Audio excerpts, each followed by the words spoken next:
You know that feeling when your drive to succeed feels less like this exciting ambition and more like something else? Kind of like if you stop moving for even a second, something awful is going to happen? Well, today we're going to unpack that exact feeling.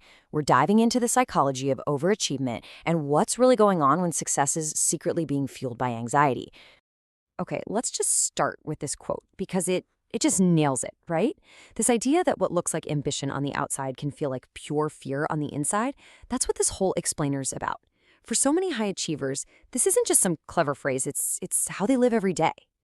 So to really get this, we have to look at the engine that's driving our actions. You see, in psychology, motivation isn't just one thing. It really splits into two totally different directions. We call them approach and avoidance. And the difference here is everything. It really comes down to energy. Approach motivation, that's when you're moving toward a goal you actually want. It literally builds your energy. It's exciting. But avoidance motivation, moving away from something you're scared of, like failure or shame, that just burns through your energy like crazy. And this is the absolute key. When you're running on avoidance, your brain's threat detection system is basically on 24/7. It's like you're not just training for a marathon, you're running from a tiger that never ever gets tired. It is completely exhausting, and it is the fastest way to burn out, even if you're hitting all your goals. So, where does this kind of intense anxiety-driven need to achieve even come from?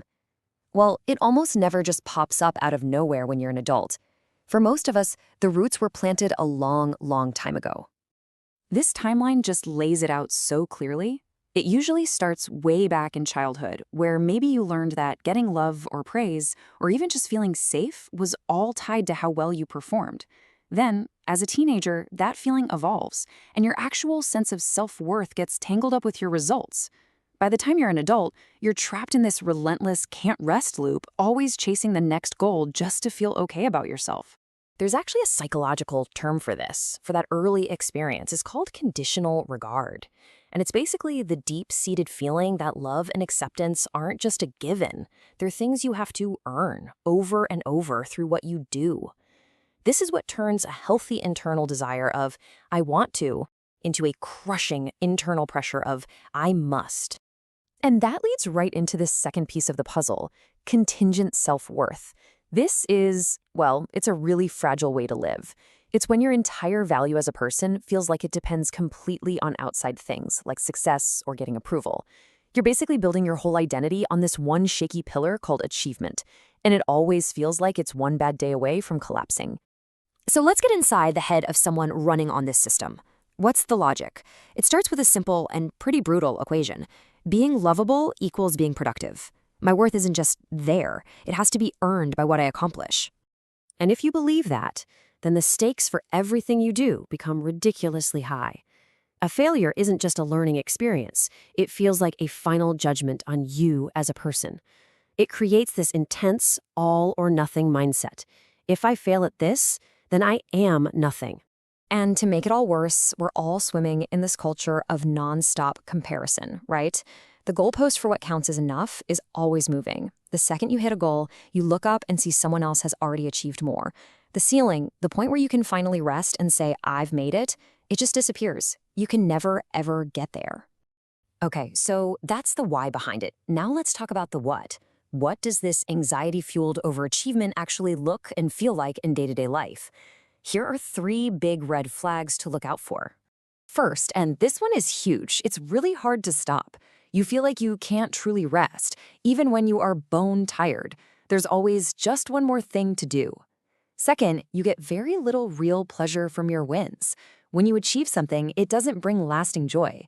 It just brings this quick hit of relief from the anxiety, which is immediately replaced by tension about the next thing. And finally, your accomplishments lose their value almost instantly. The moment you hit a target, your brain is already asking, okay, what's next? The satisfaction just vanishes. So, what on earth can we do about this? Look, the goal isn't to stop achieving things. It's to change the fuel you're using, to shift from that anxious avoidance motivation to that energizing approach motivation. And it all starts not with some big complicated plan, but with a simple shift in how you look at things. This right here is the pivot. For just a minute, stop focusing on the next goal, on what's ahead of you, Instead, I want you to turn around and ask this really powerful question. What am I actually running from? Is it a fear of being seen as inadequate? A fear of being judged? A fear of being called lazy? Just naming that fear is the first massive step to taking away its power. And then, once you've identified what you're running from, you can ask the much more exciting follow-up. If you weren't being chased by that fear, what could you be moving toward? What genuinely lights you up? What feels like real growth or fun or meaning to you? That question, that's how you start to find your approach motivation. And really, this final comparison sums it all up. Unhealthy overachievement is a total grind. It's fueled by anxiety and this constant draining need to prove you're good enough. But healthy ambition? That's a journey. That's fueled by a real desire for growth and the freedom to choose your own path. So the question we're left with isn't whether you should strive, but why you're striving in the first place.